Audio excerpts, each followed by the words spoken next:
नमस्कार नमस्कार नमस्कार। मेरा नाम है राजीव कुमार बजाज और मैं हूं इस वक्त एडवोकेट प्रदीप नामबियार जी के साथ। प्रदीप जी नमस्कार। नमस्कार सर, नमस्कार। हमारे सभी दर्शकों को, सभी देखने वालों को, सभी चाहने वालों को और ना चाहने वालों को भी जय हिंद, जय महाराष्ट्र, जय भवानी, जय शिवाजी, वंदे मातरम। वंदे मातरम। Pradeep ji, almost the end of the year 2023 बिल्कुल समापन की ओर है, संपन्नता की ओर है। चलो समापन की ओर नहीं है, संपन्नता की ओर है।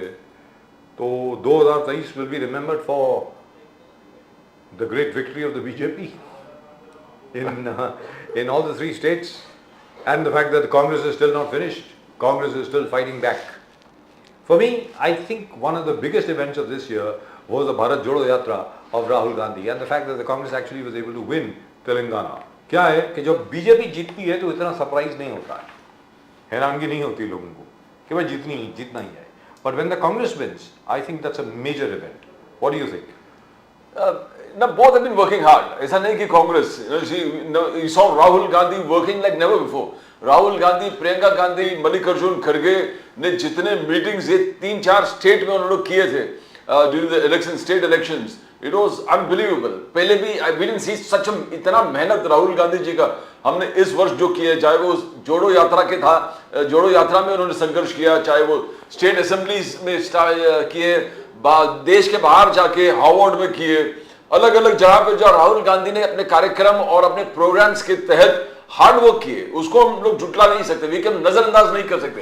ही has worked hard, but you got a tough nut in Narendra Modi. Narendra Modi ji कोई उतना ही मेहनत है या उससे ज्यादा मेहनत, 24 घंटा जैसे करना कि इतना मेहनत करना, फिर एक और जोड़ी में Amit Shah, Narendra Modi, Amit Shah, JP Nadda, the big three, और जो लगातार इनके संघर्ष रहा है, इन्होंने भी कोई मौका छोड़ा नहीं है। इनफैक्ट हर मौका इन्होंने किया।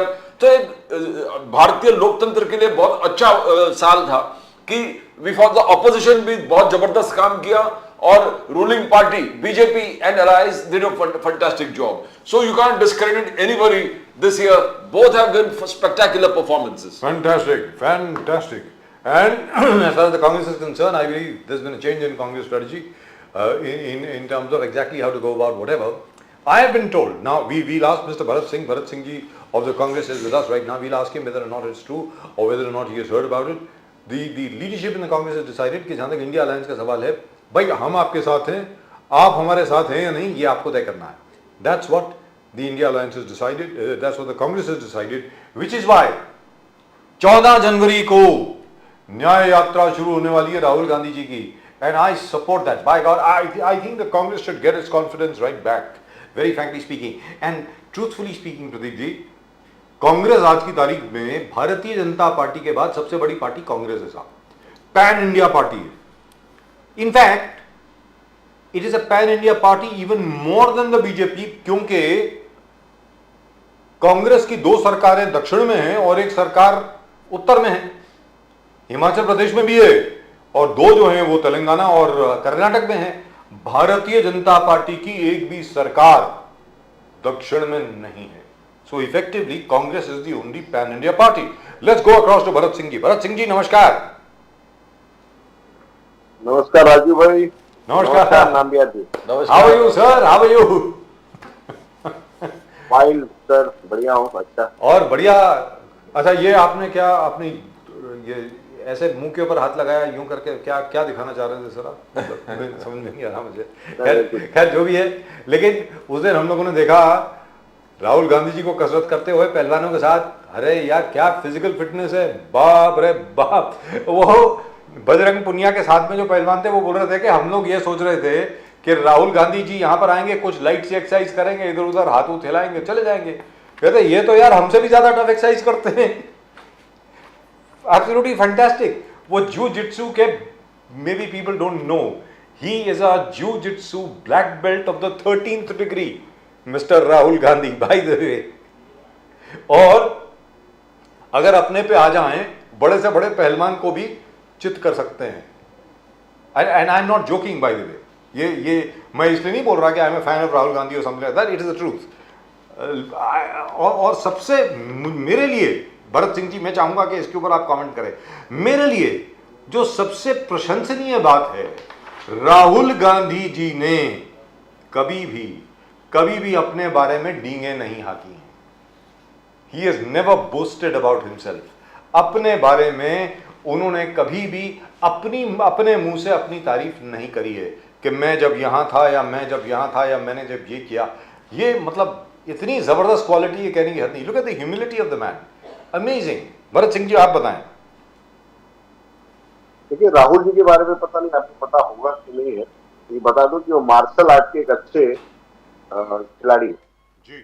कुंफू, जूडो, कराटे, सब ब्लैक बेल्ट हैं। और इसी वजह से जो है उनकी फिटनेस, और मुझे लगता है कि दिन में करीब करीब 2 घंटा डेली वो एक्सरसाइज करते हैं, मेहनत करते हैं, अपने फिजिकल बॉडी के ऊपर ध्यान देते हैं। और यही वजह थी कि मुझे लगता है कि 4,500 किलोमीटर से ज्यादा चल पाना संभव हो चुका, तो इसकी वजह से हुआ।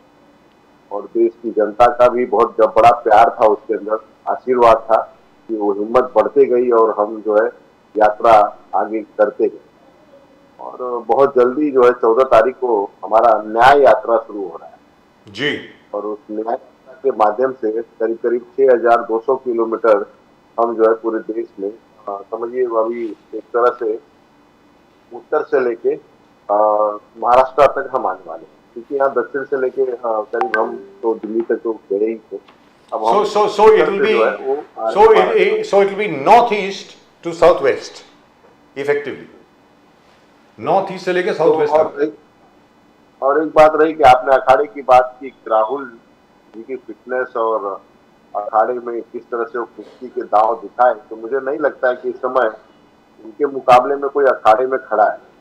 और मुझे लगता है कि अगर कोई अखाड़े में आ भी गया है तो उनको जो है वो धोबिया पछाड़, जो शायद मुझे लगता है बजरंग पुनिया जी भी ने कहा था कि अच्छे भी इस समय धोबिया पछाड़ राहुल जी उसको मार सकते हैं। तो अगर किसी को आजमाना हो तो अखाड़े में आ जाए। कांग्रेस पार्टी तैयार है 2024 के अखाड़े के लिए, और किसको कौन सा धोबिया पछाड़ मारना है हम लोग मारेंगे। और मणिपुर की जो सिलेक्शन की गई वो भी बहुत जबरदस्त है अगर देखा जाए तो।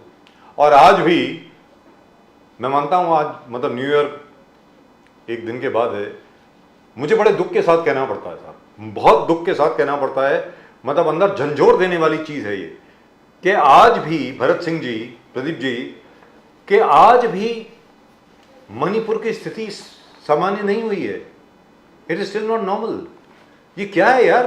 मतलब भरत सिंह जी, आपको ये समझ में आ रहा है ये क्या हो रहा है? मेरी समझ के बाहर है। ये मई से शुरू हुआ मामला है, मई से। Almost it's been 7 months। Bharat Singh ji, देखिए राजीव भाई, देश की जो इस समय सरकार चल रही है, जो चला रहे हैं, वो खुद उसको संभालना नहीं चाहते। अगर वो संभालना चाहते, जो अभी वर्तमान में सरकार चल रही है नरेंद्र मोदी जी की, उनको ऐसा फील होता होगा कि शायद मणिपुर इस देश में नहीं है। मैं उनको बताना चाहता हूं कि इस देश में ही मणिपुर है। आपको सब जगह जाने के लिए समय है राजू भाई, लेकिन मणिपुर का अभी तक आपने दौरा एक बार भी ऐसा नहीं कि जाके वहां के जनता के बीच में जाऊं, उनको मरहम लगाऊं। जो इतने घात, आघात और घाव ये तीनों आपने दिया है, मैं इसलिए कह रहा हूं कि तीनों इन्होंने दिया है। अगर ये चाहते पहले दिन से, तो आज जो मणिपुर जला है और जो जल रहा है, तो आज वो नौबत नहीं आती। मगर देश के प्रधानमंत्री या भाजपा के कुछ नेता नहीं चाहते हैं। अब उनके खुद के सांसद, उनके खुद के विधायक जब परेशान हो गए हैं और गुहार लगा के थक चुके हैं, जब आप उनका नहीं सुन सकते तो मणिपुर की जनता का क्या सुनेंगे? तो मुझे लगता है ये देश का बहुत बड़ा दुर्भाग्य है। और मैं समझता हूं मणिपुर की जनता बेचारी, उनका क्या दोष है? उनका भी बहुत बड़ा दुर्भाग्य है कि देश में आज एक ऐसा व्यक्ति शासन कर रहा है जो कि मणिपुर की जनता को देखना भी नहीं चाहता है। भरत सिंह जी, आज नरेंद्र मोदी जी अयोध्या में थे, बोले राम नगरी में थे, एयरपोर्ट का उद्घाटन हो गया, जो महर्षि वाल्मीकि जी के नाम पे है एयरपोर्ट। और फिर उन्होंने अयोध्या धाम जंक्शन का उद्घाटन कर दिया और कहा कि 15,500 करोड़ का इन्वेस्टमेंट, इंफ्रास्ट्रक्चर इन्वेस्टमेंट उन्होंने अनाउंस कर दिया अयोध्या में। और उन्होंने कहा कि लोगों से अपील किया कि 22 जनवरी रामलला विराजमान होंगे, प्राण प्रतिष्ठा होगा। मैं 140 करोड़ भारतवासियों से कहूंगा कि आप अयोध्या न आकर अपने घर में श्री राम ज्योति जलाएं, श्री राम ज्योति। प्राइम मिनिस्टर मोदी जी ने आज सबको रिक्वेस्ट किया अयोध्या में ना आकर अपने घर में ही रामलला का आगमन का राम ज्योति जलाकर स्वागत करें। तो आप इस इवेंट को कैसे देख रहे? 15,500 करोड़ भव्य एयरपोर्ट, ऐसे एयरपोर्ट जो टोटल मंदिर से एकदम कोरिलेट हो रहा है, रेलवे स्टेशन जो एकदम मंदिर से कोरिलेट हो रहा है। भरत सिंह जी, 15,500 करोड़ अयोध्या में, 15,500 करोड़ अयोध्या में दे दीजिए, चाहे 1,00,000 करोड़ अयोध्या में दे दीजिए, हमें उससे कोई शिकवा गिला शिकायत नहीं है नामबिहार जी। हमें गिला शिकवा शिकायत अगर है तो ये है कि आप मंदिर के नाम पे राजनीति कर और शुद्ध रूप से राजनीति कर। आप ये तय नहीं कर सकते हैं कि अयोध्या कौन आएगा या कौन नहीं आएगा। आप ये तय नहीं कर सकते हैं कि कौन दर्शन करेगा प्रभु राम के और कौन नहीं करेगा। जिसकी भी आस्था इस देश में प्रभु राम में है वो जरूर जाएगा और जरूर करेगा। और रही बात सौगात देने की, तो आप सौगात इस देश की जनता को दे रहे हैं, तो देश की जनता का पैसा वो देश की जनता पे देना कोई सौगात नहीं होता है। जो टैक्स पेयर है, जो टैक्स दे रहे हैं, उसी के पैसे से आज जो है आपको विकास करना है। तो आपने कितना विकास किया? देखिए, ये जो है घोषणा है, 15,000 करोड़ जो दे रहे हैं तो घोषणा है। ऐसा घोषणा मुझे लगता है कि कुछ साल पहले जो है बिहार में भी किए थे कि बिहार में मैं इतने लाख करोड़ दे दूंगा। आज तक बिहार के मुख्यमंत्री भी 2 बार बदल चुके हैं, लेकिन अभी तक वो बेचारे उस घोषणा के इंतजार में, उस पैसे के इंतजार में बिहार की जनता जो है अभी जो है आंखें लगाए बैठी है। इस तरह से देश के प्रधानमंत्री जहां भी नए नए कार्यक्रम होते हैं वहां पे सिर्फ घोषणाबाज, तो एक तरह से कहें तो इस देश के प्रधानमंत्री घोषणाबाज प्रधानमंत्री हैं, जो सिर्फ जाके वादे करते हैं और घोषणाएं देते हैं। मैं वो पीछे रिकॉर्ड में नहीं जाऊंगा कि उन्होंने कितने घोषणाएं की थी और देश की जनता को क्या क्या उन्होंने दिया है। मगर ठीक है, एक चीज बहुत अच्छी है कि रामलला स्थापित हो रहे हैं, उनका भव्य मंदिर बन के तैयार है। हम सभी हिंदुओं की आस्था उसमें है, उसमें हमें भाजपा से आस्था लेने की जरूरत नहीं है और भाजपा से कोई सीख लेने की जरूरत नहीं है। इस देश में जो भी हिंदू है वो सभी राम से प्यार करते हैं। भरत सिंह जी, आज प्राइम मिनिस्टर मोदी अयोध्या में एक गरीब परिवार के घर में गए थे। गरीब परिवार जिसको उज्ज्वला योजना का बेनिफिट मिला था। करीबन कुछ महीने पहले 9.5 करोड़ शायद 10 करोड़ पार हो गए उज्ज्वला योजना। तो अयोध्या में जो गरीब परिवार है जिनको ये फैसिलिटी मिला, मोदी जी उनके घर, वो गरीब के घर गए थे, वो सब देखने, हालचाल पूछने के लिए। और यहां पर है कि राहुल गांधी जी हमेशा आलोचना करते हैं कि लोगों से नहीं मिलते, मोदी जी लोगों से नहीं मिलते, मगर बीजेपी का कहना है मोदी जी देखो लोगों से मिलते हैं, गरीब से गरीब घर में जाते हैं, गरीब से गरीब जो काम करने वाले हैं उनके पैर धोते हैं। यानी आप समझ रहे हो कि एकदम गरीब से गरीब जो कचरा उठाते हैं, ये उनका ऐसे लोगों का पैर धोते हैं, वो बीजेपी का कहना है। तो यह आरोप राहुल गांधी जी का थोड़ा उनको ठीक नहीं लगा कि मोदी जी लोगों से नहीं मिलते। आज अयोध्या में देखा होगा वो दृश्य जो गरीब घर में गए थे मोदी जी। भरत सिंह जी, बहुत अच्छा नामबिहार जी, अभी आपने कहा था इवेंट, एक शब्द का उपयोग किया था इवेंट, तो ये भी एक बहुत बड़ा नरेंद्र मोदी जी इवेंट करते हैं। स्क्रिप्टेड होता है सब, किसके घर में जाना है और किसके घर में नहीं जाना है। अगर अचानक अगर मोदी जी या देश का प्रधानमंत्री कोई भी हो अगर ये फैसला ले ले कि मुझे जो है बगल वाले घर में जाना है या 10 घर छोड़ के जाना है, तो वहां पे पूरी की पूरी व्यवस्था और साफ सफाई और सिक्योरिटी नहीं होती है। अगर अचानक आता है और मैं अगर बांद्रा से गुजर रहा हूँ, बीकेसी से गुजर रहा हूँ और मुझे लगा कि राजू भाई के ऑफिस में जाना है, तो मुझे नहीं लगता कि वहां पे 200 पुलिस पहले से ही तैनात होगी। लेकिन ये स्क्रिप्टेड है और स्क्रिप्टेड देश के प्रधानमंत्री हमेशा इस तरह से जो है कुछ ना कुछ इवेंट करते रहते हैं, ठीक है। लेकिन अगर आपको देश की जनता के बीच में जाना है, मैं चैलेंज करता हूं नरेंद्र मोदी जी, आपको, देश के प्रधानमंत्री हैं आप, चलिए मणिपुर चलते हैं, चलिए मणिपुर चल के दिखाते हैं कि देखिए मेरी 56 इंच की छाती है और मैं डरता नहीं हूं, मैं मणिपुर आया हूं। अगर आप उस गरीब के घर पे गए तो बहुत अच्छी बात है, लेकिन मणिपुर की जो गरीब जनता है, जो रोज वहां पे जो है पीसी जा रही है, तो चलिए वहां पे और चल के जो है उनसे मिलते हैं। राहुल जी गए थे, मिल के आए सबसे और फिर जाने वाले हैं। अगर आप में हिम्मत है, ताकत है, 56 इंच की छाती है, तो छोड़िए सबको और चलिए मिल के आते हैं। भरत सिंह जी, एक और चीज है, एक और छोटी सी चीज आपके सामने रखना चाहता हूं, उसके बाद फिर पॉलिटिकल बात करेंगे। हर चुनाव के पहले, ये तीसरा चुनाव है भारतीय जनता पार्टी का, ये तीसरा चुनाव है, और उसके बीच में भी तीसरा चुनाव मतलब 2024 में जो आएगा, और उसके पहले भी ऐसा हुआ 2014 के बाद जब स्टेट्स वगैरह में चुनाव हो रहे थे तब भी ये हुआ था, फिर 2019 के पहले हुआ और अब 2024 के पहले हो रहा है। रॉबर्ट वाड्रा जी को चुनाव के पहले ही क्यों तलब किया जाता है सर, जरा बताएं भरत सिंह जी। देखिए, इनके पास कोई मुद्दे नहीं होते। आपको शायद पता है कि नहीं पता है, मुझे नहीं पता है, लेकिन हरियाणा की सरकार ने क्लीन चिट दिया हुआ है रॉबर्ट वाड्रा जी को, क्लीन चिट देने वाली हरियाणा की सरकार। अब उसके बाद अब चुनाव आ गया तो फिर से प्रियंका जी का नाम ईडी के समन में आ जाता है। चार्जशीट में सर, चार्जशीट में एज ए विटनेस। हाँ, अभी एक्यूज नहीं, चार्जशीट में माफ करिएगा, चार्जशीट में नाम आ गया जी। तो आखिर वो क्या होता है ना कि डराने का जो जरिया है ना कि हम इस तरह से करेंगे तो डर जाएंगे। हर इलेक्शन में होता है, हर चुनाव में, कभी राहुल जी को, कभी सोनिया जी को, कभी प्रियंका जी को, कभी उनके पति वाड्रा जी को, इस तरह से जो है धमकाने की, एक तरह से कहते हैं ना, धमकाने की कोशिश की जाती है। लेकिन वो भूल जाते हैं कि गांधी परिवार है। गांधी परिवार न पिछले 139 सालों से तब पहले डरा था गांधी और न आज डरेगा गांधी। गांधी बहुत मजबूत है। गांधी से लड़ेंगे तो आप बिखर जाएंगे, लेकिन गांधी परिवार नहीं बिखरने वाला है, क्योंकि गांधी परिवार के साथ 140 करोड़ देश की जनता है।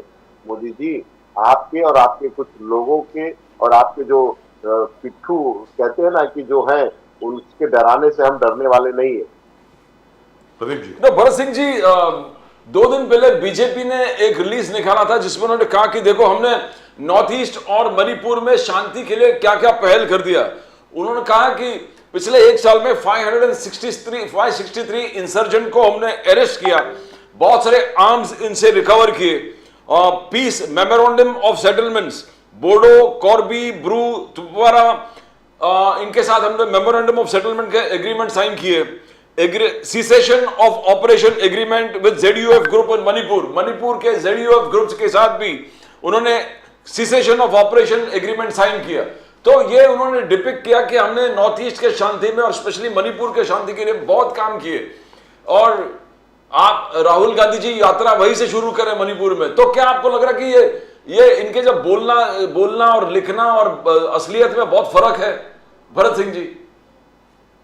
नामिया जी, मैं आपके चैनल के माध्यम से देश की जनता आपको, हमको, सबको देख रही है और सुन, अगर आपने मणिपुर, आसाम या उत्तर भारत में, उत्तर की तरफ इतना शांति ला दिया है, तो राहुल जी 14 तारीख को पदयात्रा की शुरुआत कर रहे हैं। मैं चाहता हूं कि पूरी भाजपा, जितने मंत्रिमंडल में जितने नेता हैं, बड़बोले नेता, जो संसद में कूद कूद के, जब नरेंद्र मोदी आ जाते हैं ना नाम्बियार जी, तो होड़ लग जाती है कि कूद कूद के चिल्लाना चालू करते हैं कि मैं मोदी जी को कितना वफादार मैं बता सकूं कि मैं हूं।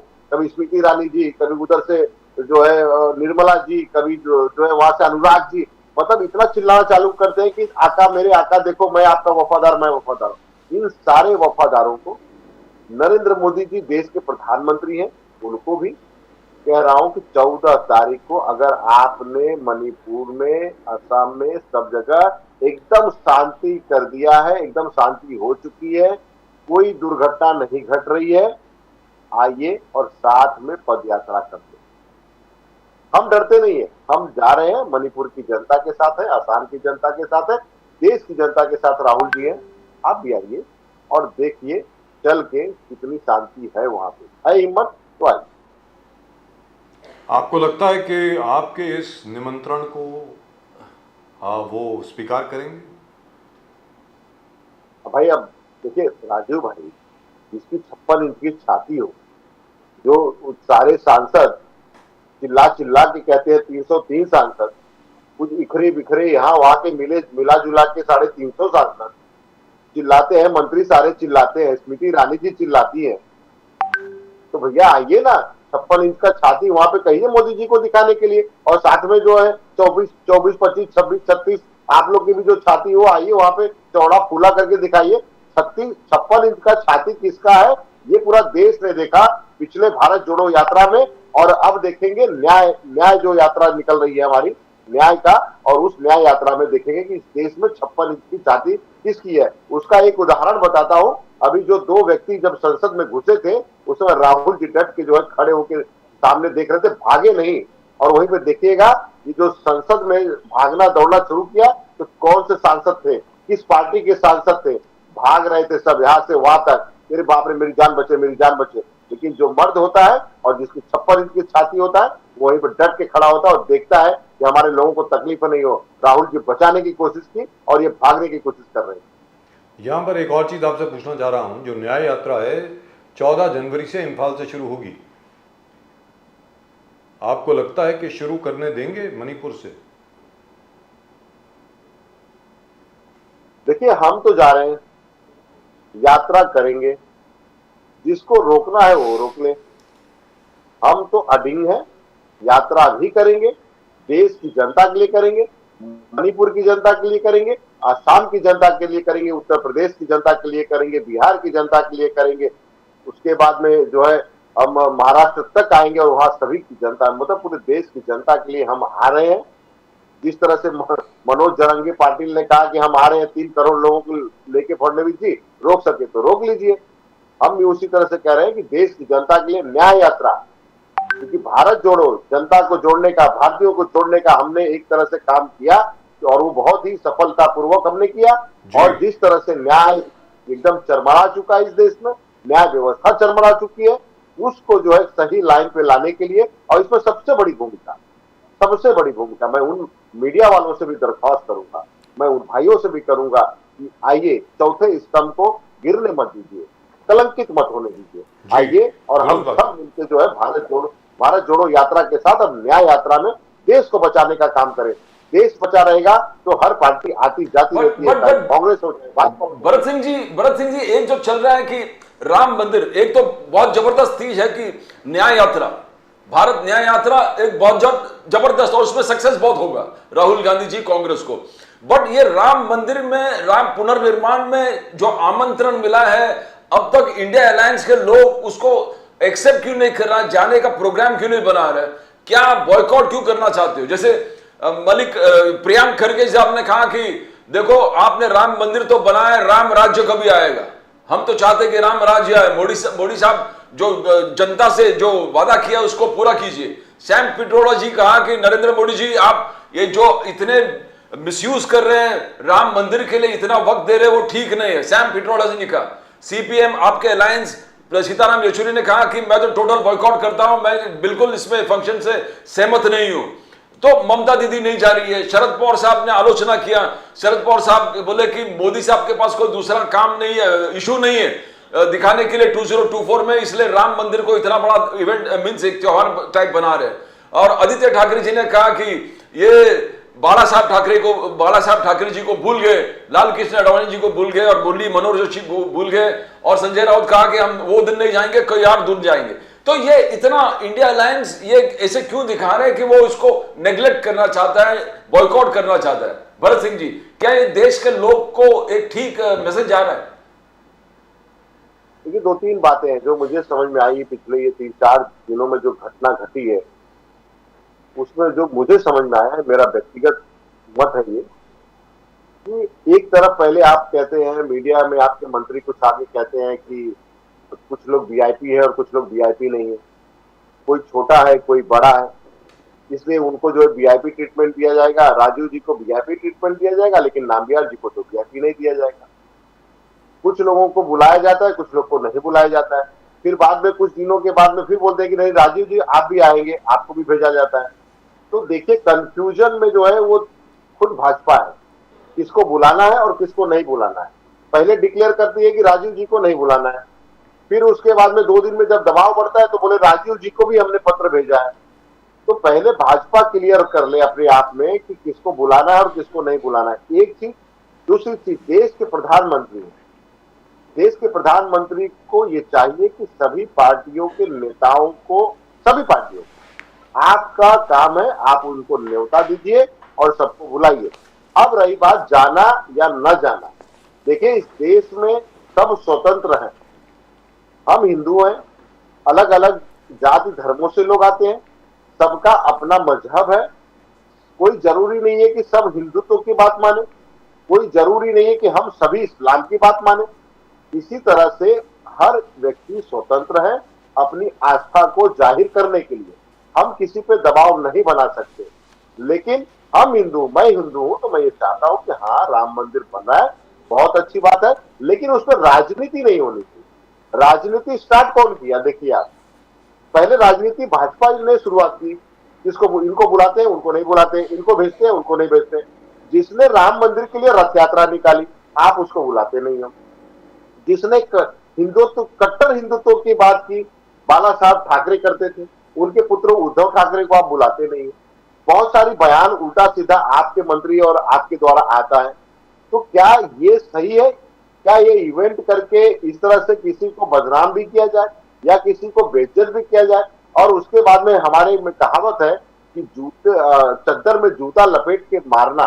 तो क्या ये ठीक है इस देश के लिए कि आप जो चाहेंगे वो होगा, जो नहीं चाहेंगे होगा? अरे भाई सबके आस्था की बात है, जो हिंदू हैं, जो अपने आप को हिंदुत्व में कहते हैं ना कि भगवान में आस्था रखते हैं, वो जाएंगे, और जिनको आस्था नहीं है, जो भगवान को नहीं मानते वो नहीं जाएंगे। ये किस जबरदस्ती तो नहीं किया जा सकता है किसी को जी। लेकिन ये आपका जो संदेश है सब तक पहुंचना चाहिए ना, सीधी सादी बात है, ये लॉजिक है, ये सब तक पहुंचना चाहिए। मैं उम्मीद करता हूं सब तक पहुंचेगा। लेकिन यहां पर एक और चीज़ है भरत सिंह जी, हाल ही में 28 तारीख को, 28 दिसंबर को आपका एक विशाल प्रदर्शन हुआ नागपुर में, सेलिब्रेशन हुआ, 138वीं वर्षगांठ आपने मनाई, कांग्रेस की स्थापना की। अब आप 139वें साल में चले गए हैं। अपेक्षा ये थी कि तकरीबन 10 लाख कांग्रेस के कार्यकर्ता वहां आएंगे, 10 लाख के करीब लोग आएंगे। भारतीय जनता पार्टी के मुताबिक और उनके कई चैनल्स के मुताबिक, मैं तो उनको, चलिए हमारे कॉलीग हुआ करते थे लेकिन अब जाने दीजिए, हर एक को ये बोल रहा है कि सिर्फ 80,000 लोग थे।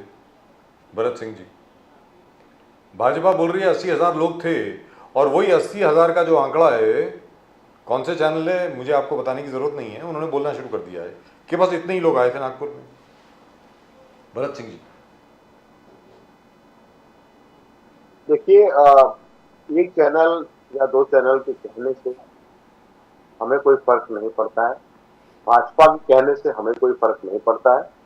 जिस जिस चैनल ने कवर किया है, ईमानदारी से सब लोग जानते हैं, करीब 8 से 9 लाख, इससे कम नहीं, क्योंकि प्रत्यक्ष रूप से मैं खुद वहां पे था।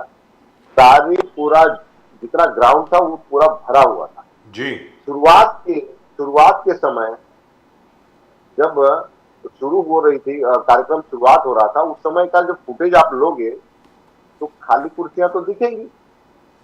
जब पूरी तरह से भर गया तब तो आप नहीं दिखा रहे थे, तो आप तो ऐड दिखाने लगे, वो ऐड दिखाने लगे, और उसके बाद में आप कहते हो कि 80,000 ही लोग थे। तो जब शाम को पूरा बाकी के मीडिया चैनल ने चालू किया, दिखाना चालू किया, तो उनका जो है स्टेटमेंट भी बंद हो गया, और उसके बाद में जो क्लिपिंग है काट के दिखा रहे, ये कुर्सियां खाली है, ये कुर्सियां खाली है। देश के प्रधानमंत्री की कुर्सियां मैं बता दूं, और गृह मंत्री अमित शाह की इतनी मैं कार्यक्रमों की कुर्सियां बता दूं आपको राजीव भाई, कि जहां पे जो है वो 80,000 तो छोड़िए, मतलब 10,000 आदमी नहीं थे। ऐसी भी स्थिति भी हमने देखा है। लेकिन ठीक है, उनकी राजनीति है, राजनीति करने दीजिए। देवेंद्र फडणवीस जी बोल रहे थे कि लोग बीच में उठ के चले जा रहे थे। अरे भाई, किसी को बाथरूम जाना है तो नहीं जाएगा क्या?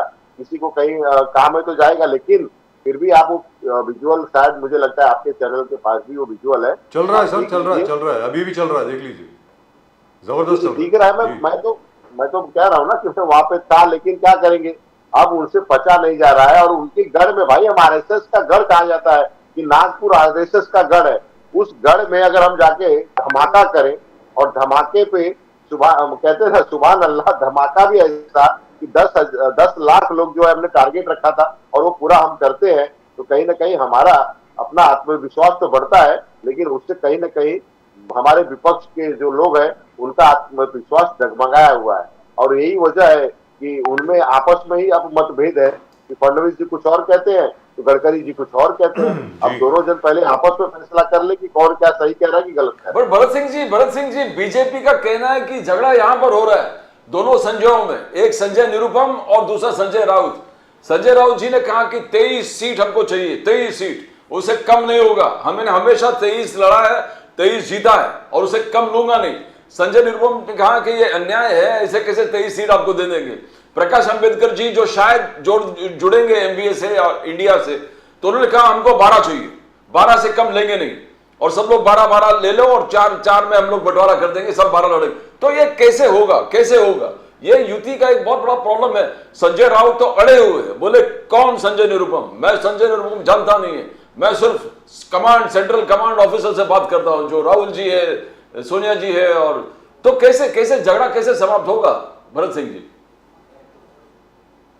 देखिए, ऐसा है कि संजय निरुपम जी हमारी पार्टी के नेता हैं और संजय राउत जी भी हमारे गठबंधन के नेता हैं, ऐसा नहीं है। और रही बात दोनों नेताओं की कहने की मैं 22 पे लड़ूंगा, एक कहे मैं 23 पे लड़ूंगा, तो भाई देखिए ऐसा है कि हम भी तो बड़ी पार्टी है, कांग्रेस पार्टी भी तो बड़ी पार्टी है। अब रही बात, संजय राउत जी कह रहे थे कि शुरुआत जो करना पड़ेगा वो शून्य से करना पड़ेगा। अरे भाई, हम तो शुरू से ही लड़ रहे हैं, चुनाव तो लड़ रहे हैं। कभी सबसे ज्यादा हमारी सीट तो मुंबई में हुआ करती थी, महाराष्ट्र में भी हुआ करती थी, ठीक है, अपनी जगह पे है। रही बात सीट बंटवारे की, तो सही में सीट बंटवारा जो होगा वो हाईकमान तय करेगा, मगर महाराष्ट्र के नेताओं के साथ, चाहे वो हमारे अध्यक्ष नाना पटोले जी, अशोक चौहान जी, बाला साहब थोराट जी, विजय वडेट्टीवार जी, जो हमारे प्रमुख नेता महाराष्ट्र के हैं, उन सभी नेताओं को लेके हाईकमान बैठेगा, चर्चा होगा। और बैठे थे, अभी 2 दिन पहले जो है मीटिंग हुई है, वहां पे हम सभी विश्लेषण कर रहे हैं ना कि कौन सी सीट पे हम मजबूत है, कहाँ हम लड़ सकते हैं। देखिए, हमें चुनाव नरेंद्र मोदी से लड़ना है, और नरेंद्र मोदी से जब लड़ना है तो हर एक सीट का अपना एक मायने होगा। उस सीट को किस तरह से जीता जा सकता है, कौन सा कैसे जुगाड़ लगा के कौन सी पार्टी कहाँ पे कैसे लड़ेगी, कौन वहां पे मजबूत है, कैंडिडेट मजबूत है, उस तरह से फैसला लिया जाएगा। जो भी फैसला होगा वो दिल्ली में फैसला होगा, मगर राज्य के नेताओं को लेके, उनको विश्वास में लेके ही होगा। ऐसा नहीं है कि संजय राउत जी के कहने की 23 सीट हम लड़ेंगे तो वो 23 सीट लड़ेंगे, ऐसा नहीं है कुछ। संजय राउत जी अपनी पार्टी के लिए भाई तो लड़ेंगे ही, और संजय निरुपम जी हमारी पार्टी के हैं तो हमारी पार्टी के लिए निरुपम जी लड़ रहे हैं। अरे भाई, अगर वो 23 सीट आपसे नहीं मांगेंगे, आपसे शुरू में ही अगर 13 सीट मांगेंगे तो आप तो उनको 6 भी नहीं देंगे, सीधी बात है ना। तो वो तो ज्यादा से ज्यादा ही मांगेंगे और क्या करेंगे। लेकिन चलते चलते आदरणीय सामान्य एकनाथ शिंदे जी जो मुख्यमंत्री हैं महाराष्ट्र के, और देवेंद्र फडणवीस जी, उन्होंने ये कहा है मनोज झरंगे पाटिल साहब को कि भैया आप इत्मीनान रखिए, और उन्होंने इत्मीनान रखा है, उन्होंने सब्र से काम भी लिया है। मुंबई को उन्होंने बिल्कुल जैम नहीं किया। वो कह रहे थे कि वो कितने 8 करोड़ लोग लेकर के आएंगे, पता नहीं कितने लोग लेकर के आएंगे, ऐसा कुछ बोल रहे थे। उन्होंने कहा कि फरवरी में एक स्पेशल सेशन बुलाया जाएगा और उस सेशन के दौरान मराठा आरक्षण का जो कानून है वो पास कर दिया जाएगा। आपका इसमें क्या कहना है? इसमें 2 चीजें हैं। नंबर 1, क्या ये असेंबली के हक में है, हक के दायरे में है, स्टेट असेंबली के? जहां तक मैं समझता हूं ये तो सेंट्रल इशू है, ये तो पार्लियामेंट की स्पेशल सेशन में या पार्लियामेंट के सेशन में पास हो सकता है। नंबर 2, आचार संहिता लगने के बाद, आचार संहिता जहां तक मेरा ख्याल है फरवरी के एंड तक लग जाएगी या मार्च तक लग जाएगी, तो ये कहां तक कारगर होगा ये नया लॉ पास करना? भरत सिंह जी। देखिए, आपने दुरुस्त फरमाया, राज्य सरकार के पास अब कोई गेंद नहीं बची। जो भी होगा वो सेंट्रल से होगा, विशेष अधिवेशन बुला के पार्लियामेंट का किया जा सकता है। दूसरा, कोर्ट में, सुप्रीम कोर्ट में ये मामला है, सुप्रीम कोर्ट में ही तय हो सकता है। ये जरांगे जी को बहुत अच्छी तरह से पता है और यही वजह है कि वो कह रहे हैं मैं 20 तारीख को जो है आ रहा हूँ मुंबई। जी, अब जो है नया लॉलीपॉप जो है शिंदे जी देना चाह रहे हैं। शिंदे जी खुद फंसे पड़े और शिंदे जी अकेले पड़ गए। ना इसमें फडणवीस जी हाथ डाल रहे हैं और ना इसमें अजीत दादा डाल रहे हैं। अजीत दादा को जैसे जरांगे, अगर मान लीजिए जरांगे जी अगर पौष पे बैठते हैं, उपोषण पे बैठते हैं और कुछ कहते हैं तो उनको जो है तुरंत कोरोना हो जाता है। वो सीधा जो है पल्ला झाड़ के अपने जो है आराम करने लगते हैं। उनको पता है कि ये जो है अगर हाथ डाला तो मेरा हाथ जल जाएगा इसमें।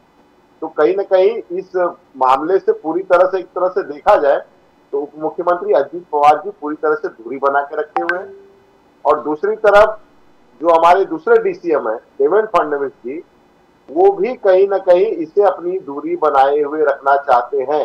पूरा का पूरा जो है वो सर पे ठिकरा फोड़ने वाले हैं जो है मुख्यमंत्री एकनाथ शिंदे जी। अब ये देखना है कि पहली बात, क्या एकनाथ शिंदे जी 10 तारीख तक मुख्यमंत्री बने रहते हैं कि नहीं। मामला तो यहाँ पे अटक रहा है ना। पता चला कि एकनाथ जी मुख्यमंत्री पद से निकल गए, उनके खिलाफ फैसला आ गया। तब दूसरा मुख्यमंत्री बनते बनते सरकार बचती है कि नहीं, सरकार रहती है कि नहीं, ये सारे बहुत सारे दाव पेच अगले महीने में होने वाले हैं। तो ये समय बताएगा कि जरांगे जी आते हैं कि नहीं मुंबई, ये समय बताएगा कि सरकार चल पाती है कि नहीं, ये समय बताएगा कि मुख्यमंत्री शिंदे जी रहेंगे या नहीं। अब ये सारे किंतु परंतु में अब कुछ दिन का और मामला है। मुझे लगता है कि अगले 5, 6 तारीख, 10 तारीख तक ये सारा पिक्चर क्लियर हो जाएगा कि क्या करने वाले। हाँ, लेकिन राज्य से और जो सरकार चला रहे हैं राज्य में 3 पहिए की सरकार, इनके हाथ से मुझे लगता है कि पूरी तरह से ये मामला फिसल चुका है। अब केंद्र के पाले में है और केंद्र इसमें कोई इंटरेस्ट लेना नहीं चाहता है। But I don't think the centre has any choice. Centre के पास तो अभी कोई चॉइस नहीं है, क्योंकि अब जो पार्लियामेंट का सेशन होगा that will be only for a vote on account. वो तो आधे घंटे का होना है, क्योंकि देखिए साहब, क्योंकि चुनाव होने वाले हैं इस बार, बजट सेशन तो होगा नहीं, क्योंकि बजट तो प्रेजेंट होता नहीं है जिस साल में चुनाव होते हैं। तो वोट ऑन अकाउंट होगा और कोई बिल पास नहीं होगा उस वक्त। जी राजीव जी आपको इससे समझ लेना चाहिए पूरे मराठा आंदोलन का समीकरण कि पिछली बार जब जरांगे जी उपोषण पे बैठे थे तो देश के प्रधानमंत्री बगल में ही शिरडी में आए। अगर उनको इतना ही मराठा आंदोलन से लेना देना होता, अगर वो चाहते कि ये मामला निपट जाए, तो वो जरांगे जी से बात भी कर सकते थे और सबको बुला के जो है इस पार्लियामेंट में उसको पास भी करवा सकते थे। केंद्र कहीं से भी इसमें इंटरेस्टेड नहीं है, वो नहीं चाहता है और इसका फैसला भी मुझे नहीं लगता है ये सरकार कर पाएगी। हाँ, हमारी सरकार आएगी, हम जरूर इस पर करेंगे।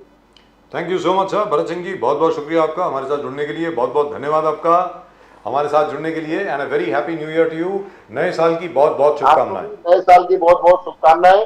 पूरे जो है नेशन नाउ को देखने वाली जनता को बहुत बहुत नए वर्ष की शुभकामनाएं। Right, thank you very much Bharat Singh ji, नमस्कार। And at the moment with us